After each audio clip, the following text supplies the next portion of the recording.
Okay, this is the Gulbransen pneumatics that I've been working on, and I've just about got them all cleaned up, but I wanted to do a little video to show what method I came up with to get them ready to recover and to put the pouch linings back in. So I've already taken all the pouches out, which is really seems to me to be the hardest part.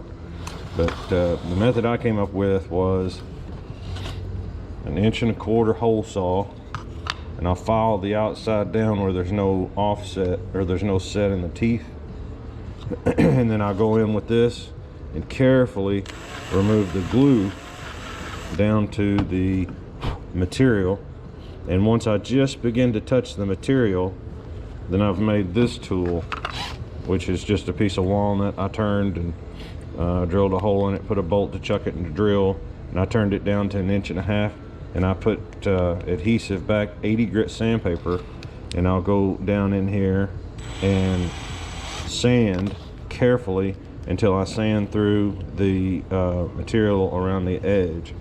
Once I do that, I took a Sharpie, not Sharpie, but an X-Acto knife, took a blade, heated the blade, and bent it to 90 degrees, and then I could go in and cut the remaining material out, and then just go back in, touch it up with some sandpaper by hand with this tool, put some clean 150 on it, and just clean it up. So once I get that part done, another thing, the ones that cracked or that left some of the maple on the board had to be repaired. Those I could glue back together, I did. Those that I couldn't, I filled with epoxy, and you can see like right here, this is filled with epoxy, and then it's sanded back flat. Then I went back in and re-drilled the holes the way they should be to connect to under the pouch material. So then once I get them to that point, then we've got the old 1915 material, which is very brittle. It just needs to be replaced. So I turned to my sander, my belt sander at that point, and I line these up to make sure they're lined up perfectly, the bottom and the top, or as good as I can get them. Then I pinch them, hold them down good and tight. Then I turn on my sander. Then I'm going to run this across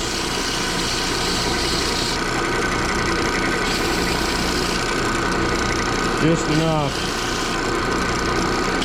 to get the material off. I don't want to remove any wood. Now with that held, just like so, I'm going to pinch it. I don't want it to slide and come out of alignment, or I'll sand one side thinner than the other. But with these two in alignment now on that side,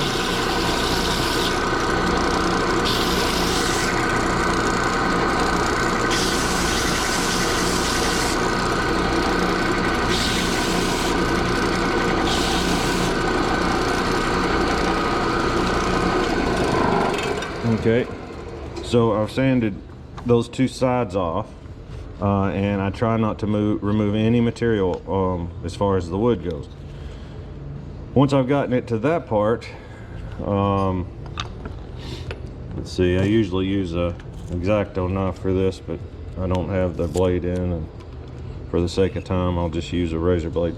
But at that point I go in on this end, I make a slice in the old material, and then you can run the blade right down the side of the wood carefully on both sides.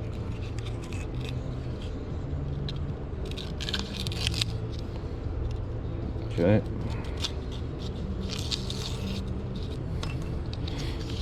All right. Now, let's get these back a bit. Now I've been marking these so that I don't get the tops and the bottoms separated from each other. And this is let's see, this is number 60. So I've just been taking some punches. I don't want to use a pen because I'm afraid I'll sand it off, so I just lightly mark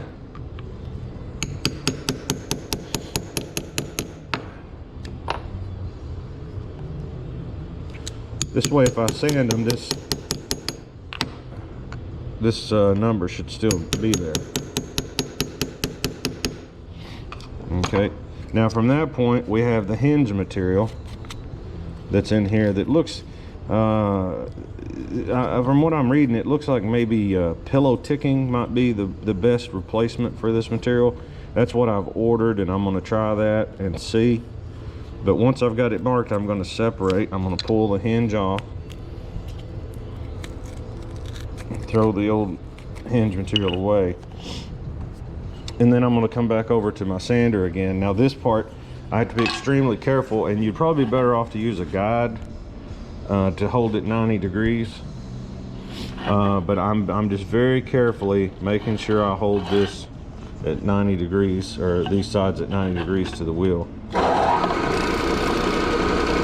And just very lightly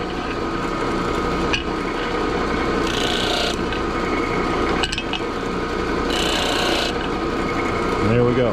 That's all that took. Now here's the residue from the hinge. Take it off very carefully. Okay, and that's gone. Now this has the hinge residue on the small side of the pneumatic. Got to be extremely careful on that because you'll remove material quickly.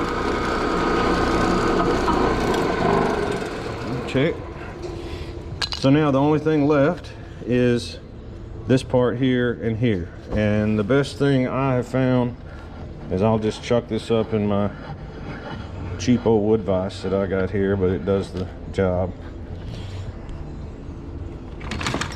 And then I'm going to take a file and carefully, you'll see glue built up in the corner, probably hide glue I guess from when it was made. I'll knock the glue out first and then hold this as straight as possible and take the material off. Maybe just clean those up just a little bit. Okay, and then I have a block that's covered with 150 grit sandpaper, and on this block it's got a 90 degree corner. I'm going to make one pass there to clean that up, one pass here, and then here is the bottom of this is where they folded the material over, and it is glued to it as well there, so that's got to be removed. And I just lay it flat, make sure I hold it flat.